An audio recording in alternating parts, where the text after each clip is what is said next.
Hello and welcome to Global Eye. I'm Parikshit Luthra. The top global story we are tracking this evening. Donald Trump has been sworn in as the 47th President of the United States of America. He has promised a golden age of America and an immediate end to Biden's ruinous economic policies. Back in India, the Narendra Modi government is swiftly readying a plan for Trump 2.0. Since December, with several high-level visits, India has made an early contact with the Trump administration and had the first bilateral immediately after the inauguration as well. So what are Trump's immediate priorities and how will he approach India? Donald Trump laid out his agenda before the world at Davos World Economic Forum. He urged all companies to manufacture in America. He said, and I quote, "Come, make your product in America and we will give you among the lowest taxes of any nation on earth."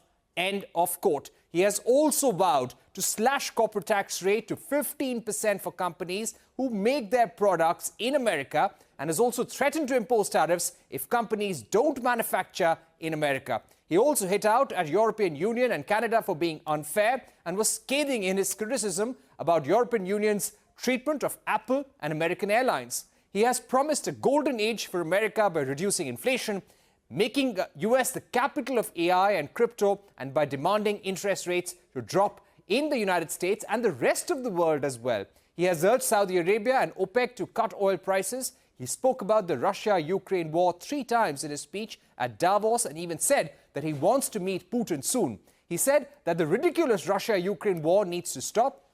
He went to the extent of saying that the Ukraine was ready for a deal and Russia needs to agree now. Further saying that millions of young people have died in the killing fields. On China, he said that he likes Xi Jinping and wants a level playing field. Trump did not mention India in his speeches so far, but here are his priorities. While trade is progressing well at over 119 billion US dollars, US has a $35 billion trade deficit with India. Trump is likely to be hard on India to import more from the United States. He's likely to push more energy exports to India as well. He would want to check illegal immigration. There are about 18,000 Indians illegally staying in the United States, and America is set to seek their deportation. He could also slap high tariffs on Indian IT, pharma, textiles and auto sectors, demand greater access for US cars, dairy and agriculture products, and seek a trade deal with India. He would want a level playing field with American companies. Trump is likely to visit India in 2025 as Quad Leaders Summit will be held in the country. Discussions are also on for Modi to visit the United States in 2025 as well. The good thing is that External Affairs Minister Subramaniam Jaishankar had the first bilateral meeting with Marco Rubio, the US Secretary of State, after the new Trump cabinet was sworn in.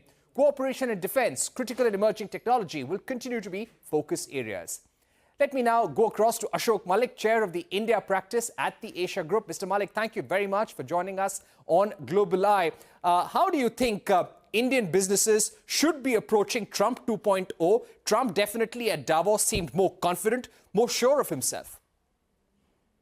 The US is simply India's most important business partner. It's a big market for India. It's a source of technology. It's a source of partnership in emerging areas such as AI, robotics, quantum computing, even green energy. That is not the Trump administration's priority, but that is the priority of many institutions in America. And of course, the defense partnership has been progressing.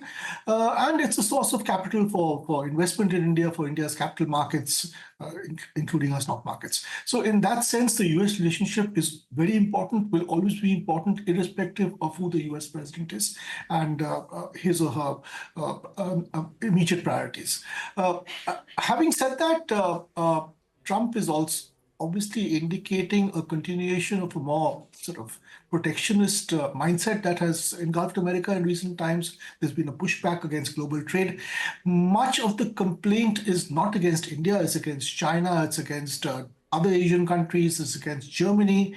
But India is also there somewhere in the mix. It's in the mix for 2 reasons. One, there is a deficit with India, a small deficit, as you said, $35 billion, but a deficit nevertheless, and that has got Trump's attention. Second, in certain areas, India is seen as unduly protectionist. Certain types of agricultural products, we can't open up everything because we can't hurt our own farmers, but we can open up certain types of products. You know, in the old days, there used to be a lot of debate about Californian almonds. Then it became a debate about Washington apples. Both of those did open up to some degree. They can be more opening up. So energy, certainly we are an energy deficient country, and while we are trying to transition to green energy, there is still ample scope to buy traditional energy, both crude oil and natural gas. The US was a big supplier of crude oil and natural gas under Trump 1.0. This died out with the Biden administration. It will come back now. It's a medium-term window. It's not a long-term window because India will transition to green energy. Right. Nevertheless, there is scope here. Then there are other areas of energy such as nuclear. The conversation did begin with Biden. It will continue under Trump and hopefully could lead to something, especially in terms of small and modular nuclear reactors. In certain types of manufactured goods, including high technology goods, defense equipment and platforms, we are already buying from the US. We could buy more. However, there has been progress on co-production and co-development. Under Biden, India would want to see that continuing. To preserve those technology partnerships and defense relationships, if certain adjustments in tariffs have to be made, I guess the government will be willing to make them up to a certain point. Right. What are the concessions you think he's going to seek for American companies? You know, yesterday in his speech, he said several times that companies like Apple are being treated very unfairly in the European Union. American airlines are being treated unfairly. His direction, his indication was not towards India. But when it comes to companies like Amazon, when it comes to automotive giants in the United States, what do you think is Trump's focus going to be? Look, if this were the 1980s or 1990s, the discussion between US and Indian trade representatives would be on market access for manufactured goods from America. But there's obviously been an evolution since then. And the bulk of what America can sell to India is actually in the intangibles, services, e-commerce. The opening up of e-commerce, the greater opening up of e-commerce will certainly be on the table. Cryptocurrency. This election has seen a lot of investment by the cryptocurrency industry in the Trump administration. Trump has taken a businessman's view of crypto. This is a tipping point, I would argue, for the mainstreaming of crypto. It's not without its concerns, but there is a certain tipping point. We need to recognize that. Companies, especially in the US, I suspect including Indian companies through the US and Western subsidiaries, are showing crypto assets on their balance sheets. This is new. It's happening. How we square that Malik, circle? Yeah. The crypto point is very important, as you mentioned, because India has not imposed any blanket ban on cryptocurrencies, but the tax is at prohibitive levels. Do you think India should now reconsider its position on cryptos? Look, I don't want to advise the government on what it should do. There are genuine concerns about crypto because crypto can lead to money laundering. Having said that, this is also a tipping point for the mainstream of crypto. How the government squares that circle is for the government to answer, not for me, but there will have to be some consideration. On data, on AI, on e-commerce, as I said, on all of these, there will be pressure to take positions that are more in harmony with US interests and US corporations. And again, in some of these areas, India will benefit too. Indian companies also stand to benefit by working with US companies. So there will be a fairly open-minded discussion on this and call on this, an enlightened call on this. In terms of US automobiles, the new or the revised electric vehicle policy does take cognizance of the fact that India wants to transition to cleaner fuels, cleaner automotive fuels.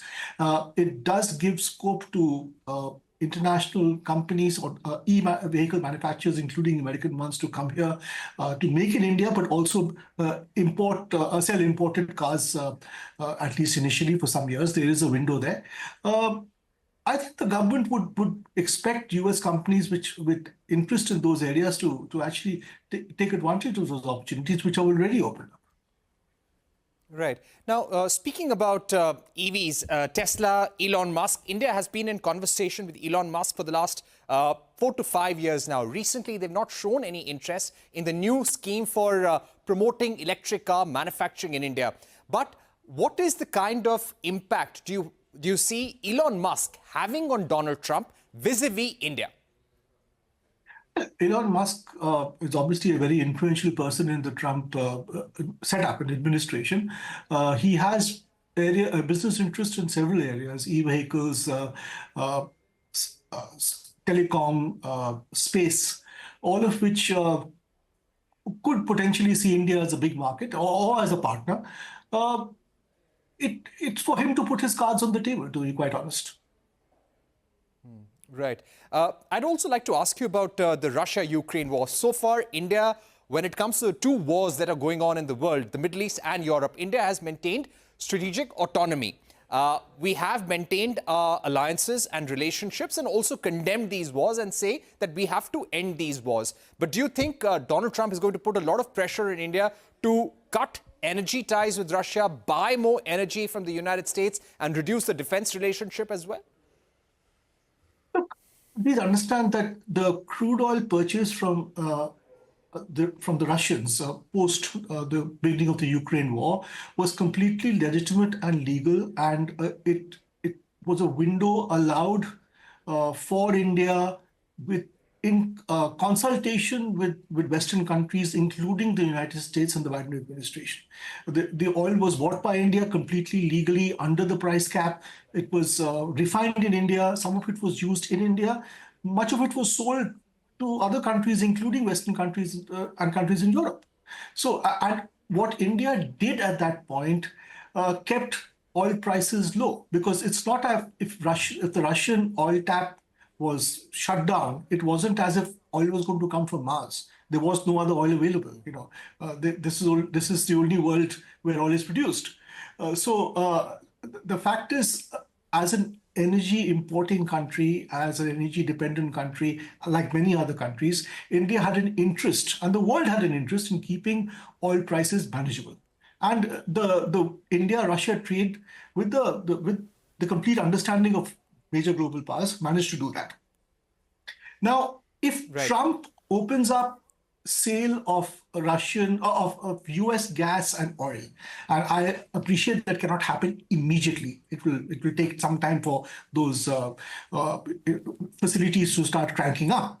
If those sources of energy become available and those are cheaper than Russian energy, then obviously Indian companies will look at that. I mean, it's economics 101, with the Indian refiners, with the public sector or private sector, will look at the cheapest and best available source of crude oil. Right. Do you think having an early trade deal, we were speaking to Mark Linscott yesterday, who was the assistant USTR in the first Trump administration, and he said that members of the new administration as well do favor a trade deal with India. It might be something between a full FTA and a mini trade deal, something on the lines of the US-Japan trade deal. Do you think this could happen soon? Should India clinch it fast? No, look, I completely agree with Mark, who's a good friend of mine and, in fact, a colleague at the Asia Group. He's completely right that there is space and opportunity and, in fact, need for a trade deal. I doubt it will be a full-fledged FTA. I think the era of full-fledged FTAs is behind us, at least for the foreseeable future. But some sort of a limited trade deal is in the interest of both countries. Both countries can benefit from it. Both countries can use each other's markets and opportunities. Under Trump 1.0, trade negotiations were taken up by both countries. Unfortunately, they were timed out by the end of the term Trump administration. Those 4 years passed. And negotiating the perfect trade deal or the optimal trade deal became more of a priority than negotiating or finalizing a doable trade deal. This time, I think both countries have learned their lessons and would want to do some sort of a trade deal earlier rather than later. It's also in India's interest because India does want to approach this constructively. India has built enormous technology and defense relationships, including technology sharing in strategic areas such as quantum computing, such as defense technologies, jet engine technologies. It's done all of that with the Biden administration and with the United States. It would want to preserve those technology and defense equities. To do that, if it has to compromise a little bit on certain tariff lines and quickly finalize a trade deal, it would, I imagine, want to do it. So the pressure on both sides to conclude some sort of a mini early harvest trade deal fairly early would be very high. All right. Thank you very much, Mr. Malik, for joining us with that very important view on how the new Trump administration would be viewing India. And what I found very interesting is how crypto could be a tipping point for the world with the kind of stand that Trump has taken. And he openly said that US will be the AI and crypto capital of the world. So let's see how things pan out in the days to come. Thank you once again for being with us here on Global Eye. On that note, we take a short break, but don't go anywhere. We discuss the relationship between India and the US under Trump 2.0 with Vikas Swarup, former Indian ambassador to Canada, on the other side.